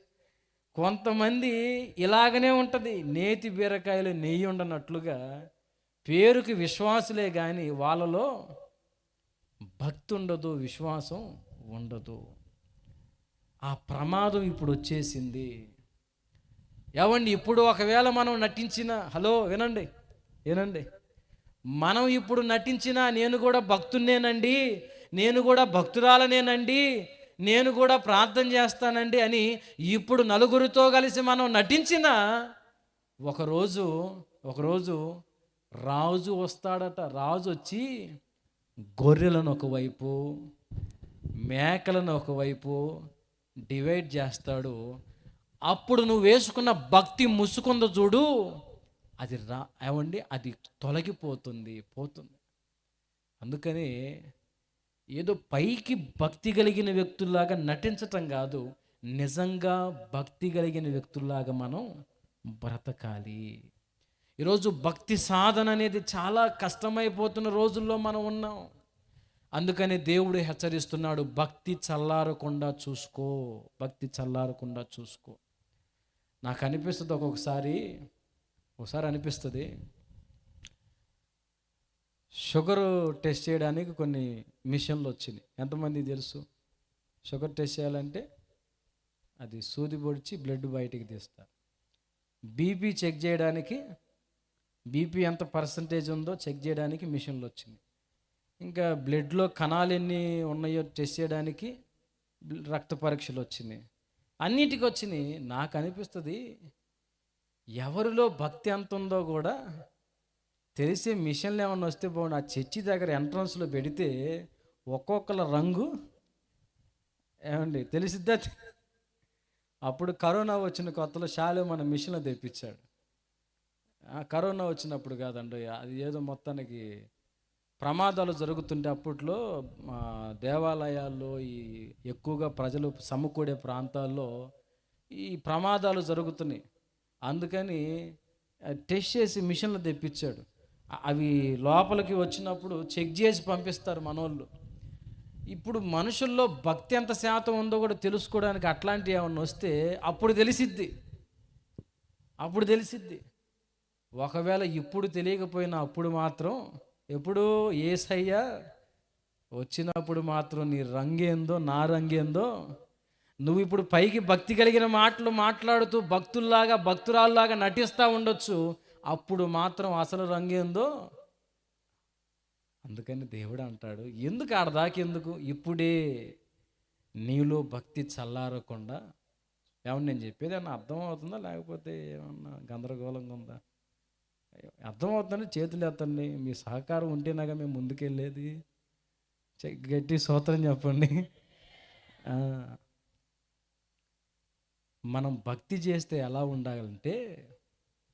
ఉండాలంటే మన భక్తి దేవుని శక్తిని భూమి మీదకి దించేట్లుగా ఉండాలండి. అలా ఉండాలి మన భక్తి. శక్తి కలిగిన భక్తి మనం చేయాలి. శాలేమన్న చెప్తా ఉంటాడు, మనకి సమీపంలో మక్కినవారి పాలెం అనే గ్రామం ఒకటి ఉంది. అక్కడ ఒక స్త్రీ ఉంది. ఒకప్పుడు ఉండేది, యేసు ప్రభుని నమ్ముకుంది. ఆమె ఏమండి వస్త్రాలు శుభ్రం చేసుకునే పని ఆమెది. యేసు ప్రభుని తెలుసుకొని ఏదో ఆదివారం వెళుతున్నాను కదా వస్తున్నాను కదా అన్నట్లుగా లేదండి. భక్తిలో ఉన్న శక్తిని పొందుకోవటం మొదలుపెట్టింది. ప్రార్థన చేయటం మొదలుపెట్టింది. దేవుని ఆత్మను పొందుకుంది. శక్తి చేత నింపబడింది. ఏవండి తేలుగుట్టిన వాళ్ళు వస్తారట, నొప్పి నొప్పి నొప్పి నొప్పి అని ఎగురుకుంటా వస్తారట. ఆమె నూనె రాసి చేతులుంచి ప్రార్థించిన వెంటనే ఆ నొప్పంతా కూడా ఎటుపోయిద్దో పోయి ప్రశాంతంగా సంతోషంగా వెళ్ళేవాళ్ళట. గేదె పాలు ఇవ్వట్లేదమ్మా అని వచ్చేవాళ్ళట. ఆమె వెళ్ళి నూనె రాసి గేదెకి చేతుంచి ప్రార్థన చేసిన తర్వాత ఇప్పుడు కూర్చోమ్మా అంటే, ఏవండి వారం రోజులు 4 రోజులు ఆపిన పాలు కూడా ఆ రోజు ఇచ్చిద్దట గేదె. స్తోత్రం కలుగును గాక. ఒక స్త్రీ అండి ఆమె వస్త్రాలు శుభ్రం చేయడానికి వాక్కి వెళ్ళడానికి ఆ వస్త్రాలన్నీ మూట కట్టుకొని బజార్లో తలదించుకుని అలాగ నడుచుకుంటూ వెళుతుంటే మంచాల మీద కూర్చొని అగ్ర కులాలని చెప్పుకుంటున్న వాళ్ళు కూడా ఆమె వెళుతుంటే లేచి నిలబడతారట. ఎందుకు భక్తిలో ఉన్న శక్తి ఏందో చూపించింది ఆ ఊరికి. ఈరోజు నువ్వు వస్తున్నావు, బైబిల్ తీసుకుంటున్నావు, పోతున్నావు. దేవుని శక్తిని సమాజానికి చూపిస్తున్నావా? లేకపోతే ఏదో చేస్తున్నానులే అన్నట్టుగా జీవితాన్ని వెళ్ళబుచ్చుతున్నావా? వెళ్ళిపోయామంటే కాదండి. దేవా, ఈ సమాజంలో నేను ఉంటున్నాను. మీరు ఎక్కడెక్కడి నుంచో ఇక్కడికి వచ్చుంటారు, వేరే ప్రాంతాల నుంచి ఇక్కడికి వచ్చుంటారు. మీరు ప్రార్థన చేయాలి, దేవా నా ప్రాంతంలో నీ శక్తిని చూపించాలయ్యా, భక్తి చేస్తే నీ శక్తి దిగి రావాలి ప్రభువా. ఒక వ్యక్తి, ఏమీ తెలియని ఒక వ్యక్తి, తన ప్రాంతానికి కొన్ని కిలోమీటర్లు, ఒక 5 కిలోమీటర్ల దూరంలో ఒక అడవి లాంటి ప్రాంతం ఉంటే అక్కడికి వెళ్ళి ప్రార్థించడం మొదలుపెట్టాడు. అయ్యా, నా ప్రాంతాన్ని దర్శించు, నీ శక్తిని పంపయ్యా అని ప్రార్థన చేయటం మొదలు పెడితే, మీకు తెలుసా, కొన్ని సంవత్సరాల తర్వాత ఆ ఊరి చరిత్రే మారిపోయింది. చిలకలూరుపేట దైవజనులు శాలేమన్న వెళ్ళి ప్రార్థన చేసేవాడు. దేవుని పాదాలు పట్టుకుని, అయ్యా నా ప్రాంతపు పరిస్థితులు మార్చయ్యా, ఈ చెడిపోయిన పేరు నుంచి విడిపించయ్యా అని కన్నీటితో ప్రార్థించటం మొదలు పెడితే దేవుని శక్తి ఆ ప్రాంతం మీదకి దిగి వచ్చిందండి. చిలకలూరిపేట చరిత్ర మారిపోయిందండి. ఈరోజు భక్తుల చరిత్రలు మనం వింటున్నాం, కానీ దేవుని శక్తిని మనం అనుభవించలేకపోతున్నాం. మన భక్తి ఎలా ఉండాలి అంటే చెప్తున్నాను, దేవుని శక్తిని భూమి మీదకి భక్తి చేస్తే అలా ఉండాలి అని చెప్తున్నా. లోకంలో చాలామంది భక్తి చేస్తున్నారు, ఎందుకు చేస్తున్నారో తెలియదు. ఏదో సామెత చెబుతారు, గుడ్డెద్దు పోయి ఎక్కడ పడింది, మీ ఇంట్లోనా? మరి చెప్పరే, ఏడబడింది, చేలో పడితే. అట్లా ఉంది చాలామంది భక్తి. మీరైతే, మనమైతే అలా ఉండకూడదు. మన భక్తి ఎలా ఉండాలి అంటే మరొక మాట చెప్తున్నాను, మన భక్తి ఇతరులను ప్రభావితం చేసేట్లుగా ఉండాలి. నువ్వు భక్తి చేస్తుంటే, నువ్వు ప్రార్థన చేస్తుంటే, నిన్ను చూసిన నీ కుటుంబీకులు, నీ సమాజ ప్రజలు నీ వెంటబడి దేవుని మందిరానికి రావాలి. నీ భక్తి ఇతరులను ఆకర్షించాలి, ఇతరులను ప్రోత్సాహపరచాలి. ఇదిగో ఇది భక్తి, ఇదిగో ఇది నిజమైన దేవుడు అని నువ్వు భక్తి చేస్తుంటే ఆ భక్తి ద్వారా ఇతరులు ప్రోత్సహించబడాలండి. మరొక మాట కూడా చెప్తా, ఇది చాలా పెద్ద విషయం లేండి, త్వరగా వెళ్ళిపోతాం, టైం చాలా అయింది. మనం భక్తి చేస్తే ఎలా ఉండాలి అంటే, భక్తిలో ఉన్న ధైర్యాన్ని మనం అనుభవించాలి. బైబిల్లో ఉంది కదా, నీ భక్తి నీకు ఏం భయం పుట్టించింది, నీ భక్తి నీకు భయం పుట్టించదు అన్నాడా? మరి చెప్పండి, ఏమంది భక్తి, ఏం పుట్టించిద్ది? ఈరోజు ప్రతి చిన్నదానికి భయం. ఇందాక లైట్ ఆగిపోయిందా, అందరూ చూస్తున్నారు, పొగ వస్తుంది. ఏమైంది పొగ వస్తే? దోమలు పోతాయి, స్తోత్రం కలుగును గాక. ప్రతి చిన్నదానికి భయమే, ప్రతి చిన్నదానికి కలవరమే. హాస్పిటల్కి వెళ్తారా, ఇంకా డాక్టర్ పిలవడం కూడా పిలవడు, ఇంకా అప్పుడే పెద్దోడు వచ్చాడా, అమ్మాయికి ఫోన్ చేయండి, మనవరాలు రమ్మనండి, ఒకసారి చూడాలి ఏమైంది. అప్పుడే పెట్టినట్టు, అప్పుడే పాస్టర్ గారు వచ్చినట్టు, ఇక అన్నీ అప్పుడే ఊహించుకుంటారు. అదిగో, నువ్వు భయపడుతున్నావంటే నీ భక్తిలో ఏదో మళ్ళీ నేను చెబితే కేసు అయింది, కానీ మీరు చెప్పండి. నువ్వు ప్రతి చిన్నదానికి, ప్రతి పెద్దదానికి భయపడుతున్నావు అంటే నీ భక్తిలో ఏదో లోపం ఉందా, పాపం ఉందా? లోపం. ఒక్కసారి చూసుకో. దానియేలు సింహాల బోన్లో వేసినా కూడా నిర్భయంగా ఉన్నాడు. అంటే ప్లేస్ మారిందంతే. రోజు గదిలో ప్రార్థన చేసుకునేవాడు ఈరోజు సింహాల బోన్లో. ఏమాత్రం భయం లేదు, ఏమాత్రం దిగులు లేదు. ఏమండి, షద్రకు, మేషకు, అబేద్నెగో అగ్నిగుండంలోకైనా, బబులోను ఆ భక్తులు ముగ్గురు బొమ్మకు, బబులోను దేశమందున ఆ భక్తులు ముగ్గురు బొమ్మకు పట్టి బంధించి రాజు అగ్నిలో పడవేసి, పట్టి బంధించి రాజు అగ్నిలో, నాలుగో వాడిగా ఉండలేదా ఓ భక్తుడా రాజు రమ్మని, ఓ నాలుగో వాడిగా ఉండలేదా ఓ భక్తుడా రాజు రమ్మని. భయము చెందకు భక్తుడా ఈ మాయలోక, ఓ హల్లెలూయా. భయము చెందకనే పాట కూడా కొంతమంది భయపడతా పాడుతున్నారు. అప్పు కావచ్చు, రోగం కావచ్చు, కేసు కావచ్చు, నిన్నేమీ చేయలేదు. ఏమీ చేయలేదు. నువ్వు చేయాల్సిందల్లా ఒకటే, భక్తి జీవితంలో గట్టిగా దేవునితో పెనవేసుకోవటం నేర్చుకో. తుఫాను లాంటి సమస్య వచ్చినా కూడా నిన్నేం చేయలేదు చెప్తున్నా. తుఫాను లాంటి సమస్య వచ్చినా కూడా నిన్నేం చేయలేదు. పక్కన వాళ్ళు చూసి మైండ్ పోతూ ఉంటుంది, ఏందిరా ఈ మనిషి, ఏమండి ఇన్ని బాధలు పడుతుంది, ఇన్ని కష్టాలు పడుతుంది, ఏంది అసలు, ఏం కదలదేంది, మెదలదేంది, ఈ కొంచెం కూడా దుఃఖం బాధ కనపడదేందని ఇతరులకు మైండ్ పోవాలి నిన్ను చూస్తే. అంతేగాని ఇతరులు వచ్చి, ఏందమ్మా ఇన్ని బాధలు పడుతున్నావు, ఇన్ని కష్టాలు పడుతున్నావు, దేవుడు అంట పోతున్నావు, ఏం చేశాడు దేవుడు అంటే, నేను కూడా అదే అనుకుంటున్నా. ఏవండి మనమైతే అలా ఉండకూడదు. భక్తిలో ఉన్న ధైర్యాన్ని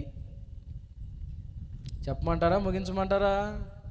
చెప్పండి, మీరు చెప్పమండి, చెబుదాం. ముగించమంటే పాస్టర్ గారు మైక్ ఇచ్చిపోయాడు, ఎప్పుడు ముగించాలో చెప్పలేదు. ఏమండి ఈరోజు నా చేతికి మిమ్మల్ని అప్పచెప్పాడు. చెప్పమంటారా, ముగించమంటారా? ఇంకొక మాట చెప్పేసి నేను ప్రార్థన చేస్తాను. ఒకటి, ప్రేమ చల్లారకుండా, గుర్తుందా? ఒకటి, ఏం చల్లారకూడదు. రెండు, ఏం చల్లారకూడదు, భక్తిలో నిన్ను ప్రోత్సహించే వాళ్ళు ఎవరో లేకపోయినా, నిన్ను పురికొల్పేవారు ఎవరో లేకపోయినా, సంవత్సరాలు గడిచిపోతుంటే ఎవరి ప్రోత్సాహం కోసం నువ్వు ఎదురు చూడకూడదు. భక్తిలో ఉన్న శక్తిని నువ్వు పొందుకొని 10 మందిని నువ్వు బలపరచాలి. కానీ నువ్వు ఎవరి కోసం ఎదురు చూచేట్లుగా ఎవరున్నా లేకపోయినా దేవ భక్తి విషయంలో నీకు నీవే సాధకం చేసుకో. పొద్దున్నే లేవగానే శాలేమన్న విజయన్న నీకు ప్రత్యక్షం గారు, మా అర్థం చేసుకో, ఏంది పొద్దున్నే చీపిరి పట్టా, పొద్దున్నే బేషన్లతో పట్టేవేంది, ప్రార్థన చేసుకో అని ప్రత్యక్షం గారు. అయ్యా మహానుభావుడా, రత్నకుమారు, ప్రార్థన చేసుకో అయ్యా, ఏంది పొద్దున్నే ఫోన్ తీసా, బైబుల్ తీసుకో అని ప్రత్యక్షం గారు ఎవరు? నీకు నీవే చెప్పాలి. ఎవరు? నాకు నేనని చెప్పమ్మా, అయిపోయింది ఇంకా. భక్తిలో చల్లారకుండా చూసుకో. మరొక మాట, ఆసక్తిలో చల్లారకుండా చూసుకో. అదే పౌలు భక్తుడు హెబ్రీ సంఘంతో ఒక మాట అంటాడు కదా, ఆ దినము సమీపించుట మీరు చూచు కొలది సమాజముగా కూడుట మానుకోవద్దు అంటాడు. చూడండి ఒకసారి 10వ అధ్యాయం 25వ వచనం హెబ్రీ పత్రిక కట్టుకుంటా, చూడండి ఒకసారి. హెబ్రీ పత్రిక, మానుకొనున్నట్లు సమాజముగా కూడుట మానక ఒకరినొకడు హెచ్చరించుచు ఆ దినము సమీపించడం మీరు చూచిన కొలది మరీ ఎక్కువగా అలాగు చేయుచు ప్రేమ చూపుటకును సత్కార్యములు చేయుటకును ఒకరినొకడు పురిగొల్పవలనని ఆలోచింతుము. చాలు. ఏమంటున్నాడు? దేవుని రాకడ సమీపించే కొద్దీ మనం చేయాల్సిన మరొక పని ఏంటంటే సమాజముగా కూడుట మానుకోవద్దు. ఇప్పుడు మిమ్మల్ని ఒక మాట అడుగుతున్నా. ఇప్పుడు ఈ లైట్లు కావచ్చు, ఈ సౌండ్ సిస్టమ్ కావచ్చు, ఈ ఏర్పాట్లన్నీ కావచ్చు, ఏమండి ఎంత ఖర్చు, ఎంత ప్రయాస, ఈ కోటాలకు ముందు ఎంత కష్టపడ్డారు. ఈ గ్రౌండ్ అంతా నేను ఒక వారం క్రితం వచ్చాను ఇటువైపు వస్తే, ఇదన్నీ కూడా చెట్లు భయంకరంగా ఉన్నాయి. కానీ ఇవన్నీ శుభ్రం చేసి ఏమండి ఒక మంచి కోటాలు దైవజనులు ఏర్పాటు చేశారు. ఎందుకు అంటే మీరు ఆత్మీయంగా బలపడాలి అని.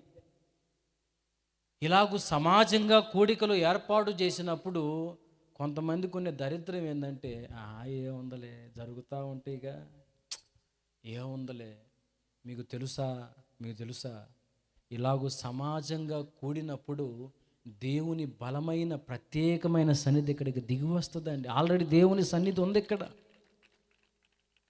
దైవజనులు పలుమార్లు చెప్పగా విన్నాం మనం. ఇట్లాంటి కోటాలకు వెళ్ళి దైవజనులు ఎక్కడో ఒక మూలన కూర్చొని, అయ్యా నన్ను వాడుకో ప్రభువా, నన్ను దర్శించు ప్రభువా, అయ్యా నన్ను బలపరచయ్యా అని ఇలాంటి కోటాల్లోకి వెళ్ళి కూర్చొని సేవకులు అడిగితే ఈరోజు లక్షల మందికి దీవెనకరమైన పాత్రగా మారాడు దైవజనులు.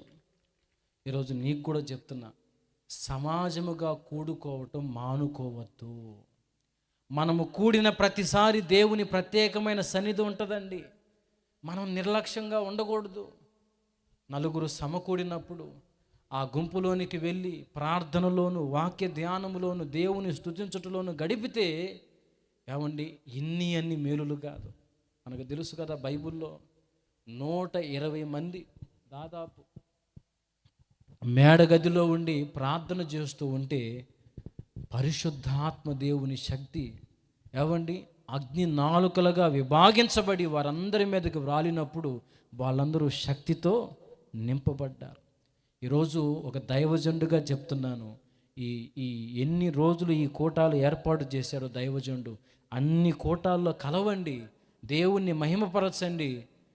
ఈ కూటాలు అయిపోయిన తరువాత నా దేవుడు గొప్ప కార్యాలు మీ జీవితంలో జరిగించబోతున్నాడు. విశ్వాసం అంటే గట్టి కొట్టు. ఏదన్నా అనుకూలత ఉంటే ఒక ముద్ద అన్నం తినటం, వచ్చి ఆ మందిరంలో కూర్చోవటం, మొరపెట్టడం, అయ్యా నాతో మాట్లాడు, నన్ను దర్శించు, నేను నీ కొరకు వాడబడాలి, నీ సేవ చేయాలి. ఇట్లాంటి కూటాలు జరుగుతున్నాయట. ఇట్లాంటి కూటాలు జరుగుతున్నాయి అక్కడ విజయవాడలో జరుగుతుంటే ఏబి మాసిలామణి గారు వాక్యం చెప్తున్నారట. అప్పటి వరకు ఎవరెవరో వచ్చి వాక్యం చెప్పేసి వెళ్ళిపోయారు.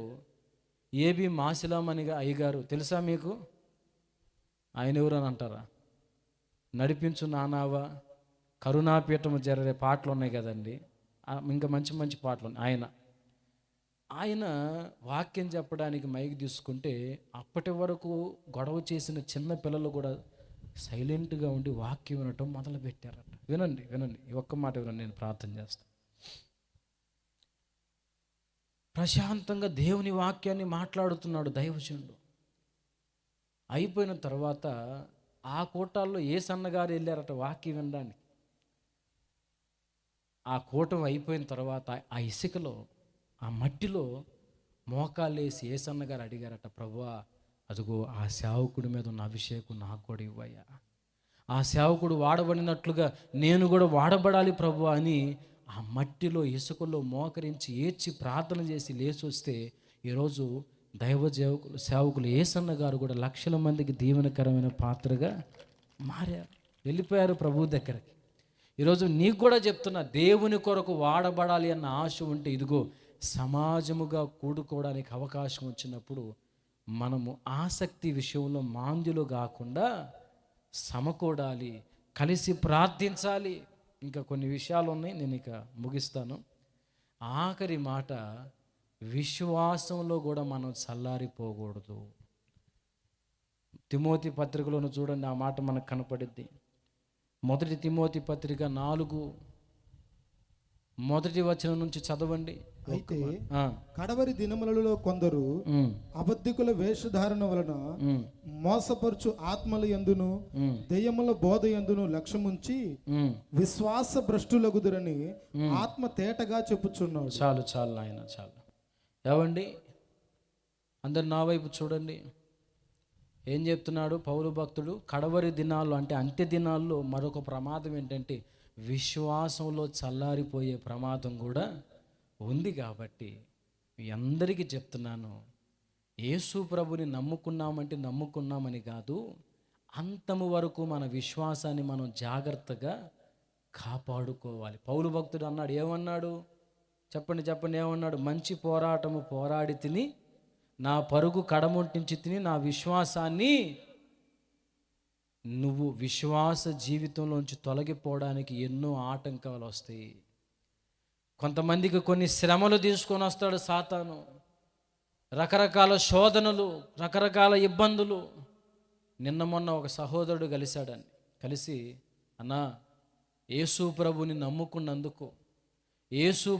నమ్ముకున్నందుకు ఆయన్ని ప్రకటించినందుకు నా సొంత భార్య, నా సొంత తల్లిదండ్రులు కట్టుబట్టలతో నన్ను బయటికి నెట్టేశారన్నా. నువ్వు యేసు ప్రభుని గనక నమ్ముకునే పనైతే ఇంట్లో ఉండడానికి వీల్లేదు అంటే ఆయన అన్నాడట, దయచేసి నన్ను అర్థం చేసుకొని, నేను యేసు వదిలిపెట్టి నేను ఉండలేను అంటే, వద్దు యేసు కావాలా కుటుంబం కావాలా అంటే అతను కట్టుబట్టలతో బయటకు వచ్చేసాడు. కొన్ని శ్రమలు, తుఫాను లాంటి సమస్యలు, శోధనలు, విశ్వాస జీవితం నుంచి నువ్వు బయటికి రావడానికి సాతాను నీ మీదకి విసురుతూ ఉంటాడు. విశ్వాసాన్ని వదిలిపెట్టొద్దు. ఏం పొందుకున్నావు? ఇన్ని సంవత్సరాలు ప్రార్థనకి వెళ్ళావు, ఇంత ప్రార్థన చేసావు, ఇంత కన్నీరు గాచావు, ఏం పొందుకున్నావు అని సాతాను నీతో మాట్లాడతాడు. అయినప్పటికీ కూడా నువ్వు విశ్వాసంలో కదలడానికి వీల్లేదు. నీ కథ మారిందని నిరాశలో ఉండకు, ఈ వ్యధ తీరదని చింతించకు, నీ చింతలని చిరునవ్వులుగా, యాతనని స్తుతి కీర్తనగా మలచును నా దైవం. విడువకు విశ్వాసం. ఏ విడవద్దు అంతము వరకు. ఎన్ని కష్టాలైనా, ఎన్ని శోధనలైనా యేసుని పట్టుకొనే ఉండాలి నువ్వు. ఇన్ని కాదు, ఎన్ని శోధనలు వచ్చినా సరే, నా బంధువులు నాకు దూరమైనా సరే, నా రక్త సంబంధికులు నాకు దూరమైనా సరే, ఎవరున్నా లేకపోయినా యేసే నా దేవుడు అని ఎవరైతే విశ్వాసాన్ని అంతము వరకు పట్టుకుంటారో వారు రాకడలో ఎత్తబడతారు. భౌతికమైన ఆశీర్వాదాలు దక్కలేదని, భౌతికమైన ఏదో పొందుకోలేకపోయామని యేసును వదిలిపెట్టి నువ్వు వెళ్ళిపోతే జాగ్రత్త, నిత్య జీవాన్ని నువ్వు కోల్పోతావు. దేవుడు ఖచ్చితంగా నిన్ను జ్ఞాపకం చేసుకుంటాడు, దీవిస్తాడు. ఆశీర్వాదానికి వారసులు అవడానికే దేవుడు మిమ్మల్ని పిలుచుకున్నాడు. కొంచెం ఓర్చుకోండి, కొంచెం కనిపెట్టండి. కొంతమంది దేవుడు ఆశీర్వదిద్దాం అనుకునే సమయానికి వదిలిపెట్టి వెళ్ళిపోయే వాళ్ళు ఉన్నారు. మనమైతే అలాగ ఉండకూడదు. చివరి వరకు, దేవుడు కార్యం చేసేంత వరకు విశ్వాసంతో ఆయన పాదాలే పట్టుకొని ఉండాలి. కొంతమందికి సుఖాలు తీసుకొని వస్తాడు విశ్వాస జీవితం నుంచి పక్కకు వెళ్ళిపోవడానికి. కొంతమందికి దుర్బోధలు తీసుకొని వస్తాడు విశ్వాస జీవితం నుంచి పక్కకు వెళ్ళిపోవడానికి. ఇదిగో, సత్తువ కలిగిన సంఘంలో నువ్వు నాటబడ్డావు, శ్రేష్టమైన బోధలో నువ్వు నాటబడ్డావు. ఏ మాత్రం ఆలోచించకుండా దైవజుని నమ్మకంగా వెంబడించు. నా దేవుడు భవిష్యత్తులో నిన్ను వాడుకోబోతా ఉన్నాడు. ఇందాక ప్రారంభంలో సాక్ష్యం చెప్పాడు విజయన్న, నమ్మకంగా సేవలో ఉన్నాడు. నేను చిన్న వయసు నుంచి అన్నను గమనిస్తూ ఉండేవాడిని. ఒకరోజు అన్న ఆహారం తినడు, అక్కడే మందిరంలోనే కనిపెట్టుకుని ఉండేవాడు. నమ్మకంగా సేవకుని దగ్గర నమ్మకంగా కనిపెట్టుకుని ఉన్నాడు. ఈరోజు సేవకుని దీవించాడా లేదా మీ కనుల ఎదుట? మీకు కూడా చెప్తున్నాను, సాతాను కొన్ని శోధనలు మీ జీవితంలోనికి తీసుకొని వస్తాడు. విశ్వాసంలోంచి ప్రక్కకి వెళ్ళిపోవడానికి కొన్ని శ్రమలను సాతాను తీసుకొని వస్తాడు. కాబట్టి దయచేసి అంతము వరకు ఏమి కాపాడుకుంటారు? విశ్వాసంలో చల్లారకుండా చూసుకోండి. నా దేవుడు ఖచ్చితంగా మీ జీవితంలో అడుగు పెడతాడు. ఆమేన్. చిన్న మాట ప్రార్థన చేద్దాం.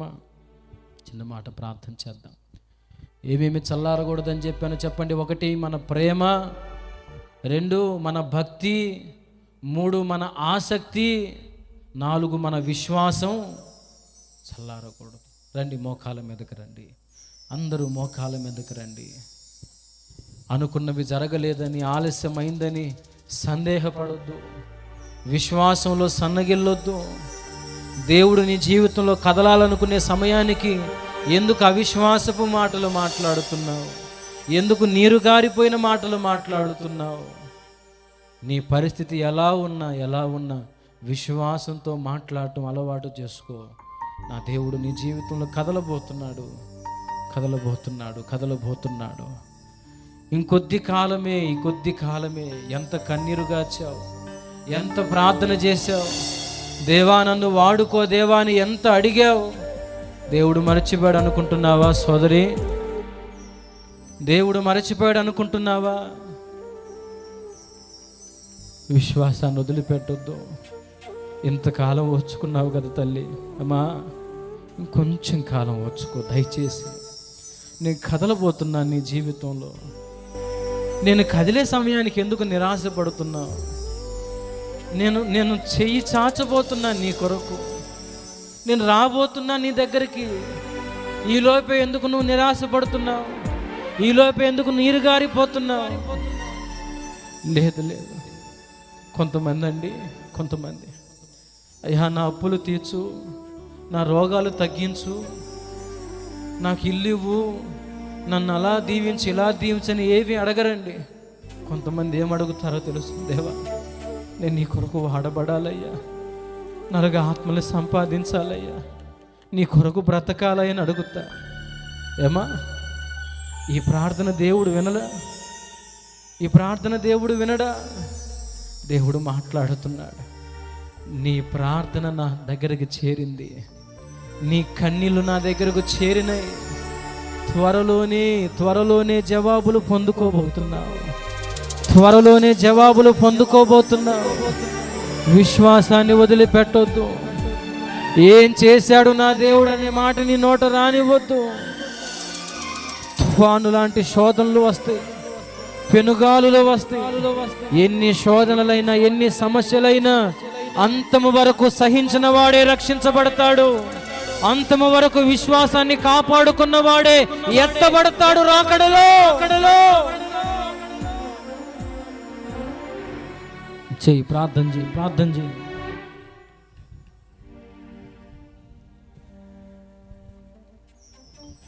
ప్రేమగల తండ్రి, పరిశుద్ధుడైన ప్రభువా నీ కొందనాలయ్యా. కృప చేత జ్ఞాపకం చేసుకోండి. ఈ అంత్య దినాల్లో మేము చేయవలసిన కొన్ని ముఖ్యమైన పనుల గురించి మీరు మాట్లాడారు. ప్రేమలో చల్లారిపోకుండా సహాయం చేయి ప్రభువా. రక్షణ పొందిన ప్రారంభంలో నిన్ను ఎంతగానో ప్రేమించాం. ఈరోజు ఆ ప్రేమ చల్లారిపోయిన మాట వాస్తవమే ప్రభువా. ఒకరోజు మా హృదయంలో సింహాసనాన్ని వేసి నిన్ను కూర్చోబెట్టాం. కొన్ని దినాల తర్వాత నువ్వు తలుపు బయటికి వెళ్ళిపోయావు తండ్రి. ఆ ప్రేమలో మార్పు వచ్చిందయ్యా, మమ్మల్ని క్షమించు. భక్తిలో చల్లారకుండా సహాయించి ఈరోజు ఎంతమంది ఎన్ని ప్రాంతాల నుంచి ఇక్కడికి వచ్చి ప్రార్థనలో ఏకీభవిస్తూ ఉన్నారు. దూర ప్రాంతాల్లో లైవ్ ద్వారా ఎంతమంది ప్రార్థనలో ఏకీభవిస్తూ ఉన్నారు. శక్తి కలిగిన భక్తి వారు చేయాలి ప్రభువా. వారు ప్రార్థిస్తూ ఉండగా వారి ప్రాంతాల మీదకు నువ్వు దిగి రావాలి తండ్రి. సహాయం చేయయ్యా. ఆసక్తి విషయంలో సన్నగిల్లిపోనివద్దయ్యా. విశ్వాసంలో సన్నగిల్లిపోవద్దు ప్రభువా. మేమంతా నీ రాకడలో ఎత్తబడాలి తండ్రి. బుద్ధి లేని కన్యకలాగా మత్తులుగా ఉండకూడదయ్యా, నిద్ర మత్తులుగా ఉండకూడదయ్యా. నీ కొరకు ఆశతో ఎదురు చూడాలి ప్రభువా. ఆశతో కనిపెట్టుకోవాలయ్యా. మా కొరకు రాబోతున్నావయ్యా. మా ప్రాణ ప్రియుడా, గువ్వ వలె ఎగిరి నిన్ను చేరాలి ప్రభువా. మాకు సహాయం చేసి మమ్మల్ని బలపరచమని, ఈ మాటలు మా వెనుకలో దీవించి ఆశీర్వదించమని యేసు నామమున ప్రార్థిస్తున్నాము తండ్రి. ఆమేన్.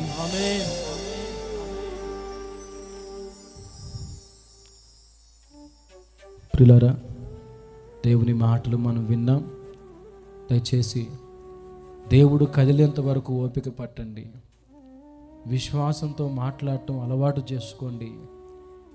దేవుడు తన కార్యాన్ని త్వరపెట్టే సమయానికి మనం నిరాశపడకూడదు, మనం కృంగిపోకూడదు. ఎంత ప్రార్థన చేశాను, ఎంత మొరపెట్టాను, ఏది ఇంకా దేవుడు ఏం చేయలేదని మనం అవిశ్వాసపు మాటలు మాట్లాడకూడదు. దేవుడు సహాయం చేయునుగాక. ఆమేన్.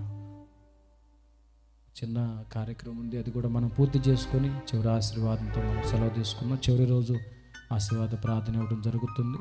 మరి పరిచర్య విస్తారంగా ఉంది, ఖర్చు కూడా విస్తారంగా ఉంది. కాబట్టి మనం కలిగిన దానిలోంచి దేవుని పని కోసం హృదయపూర్వకమైన అర్పణ మనం సేకరిద్దాం. పరిచారకులు మీ మధ్యలోనికి వస్తూ ఉన్నారు. మనం కలిగిన దాంట్లో నుంచి దేవుని సేవ కోసం హృదయపూర్వకమైన అర్పణ మనం సేకరించుదాం. మారుతుంది నీ జీవితము, వేదన చెందకుమా. మరచిపోడు నిను యేసయ్యా మాటే నమ్ము సుమా.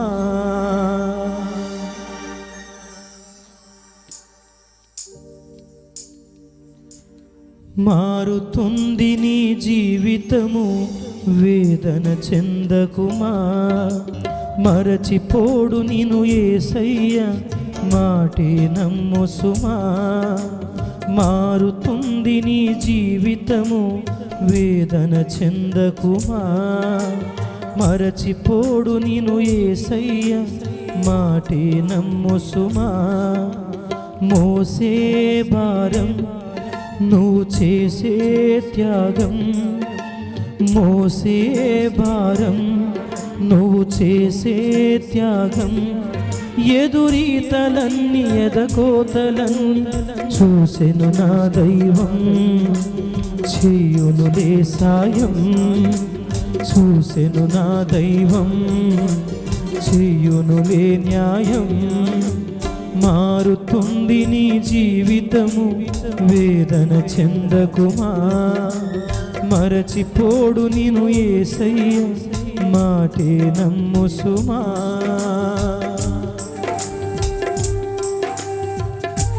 ఆలస్యం అవుతుందని బాధపడొద్దు. అద్భుతాలు నీ కొరకు దాచిపెట్టాడు దేవుడు.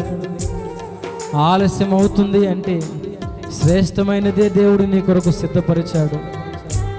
నిరాశపడొద్దు, ధైర్యాన్ని విడిచిపెట్టొద్దు. నా దేవుడు నీ జీవితంలో కదలబోతున్నాడు.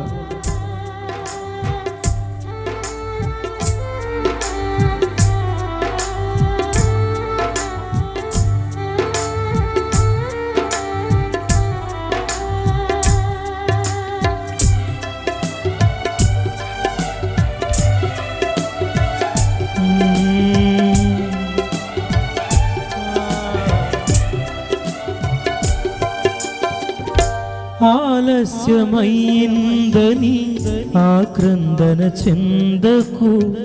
రోజులు మారవని రోదించకు.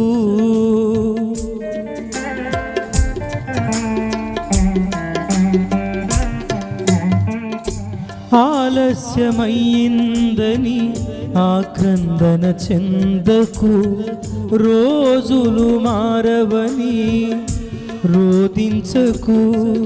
ఆరోదననే ఆరాధనగా, మనుగడనే మాధుర్యముగా. రోదననే ఆరాధనగా, మనుగడనే మాధుర్యముగా మలచును నా దైవం. విడువకు నీ ధైర్యం, మలచును నా దైవం. విడువకు నీ ధైర్యం. మారుతుంది నీ జీవితము వేదన చెందకుమా. మరచిపోడు నిను యేసయ్యా మాటే. నీ కథ మారిందని నిరాశలు ఉండకు. నీ వ్యధ తీరదని చింతించకు.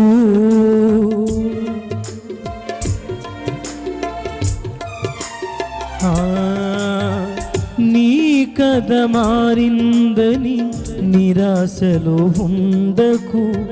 ఈ వ్యధ తీరదని చింతించకు. నీ చింతలనే చిరునవ్వులుగా, స్తుతి కీర్తనగా. చింతలనే యాతననే మార్చును నా దైవం. విడువకు మార్చును నా దైవం. వీడకు విశ్వాసం. మారుతుంది నీ జీవితము. మరచిపోడు నిను.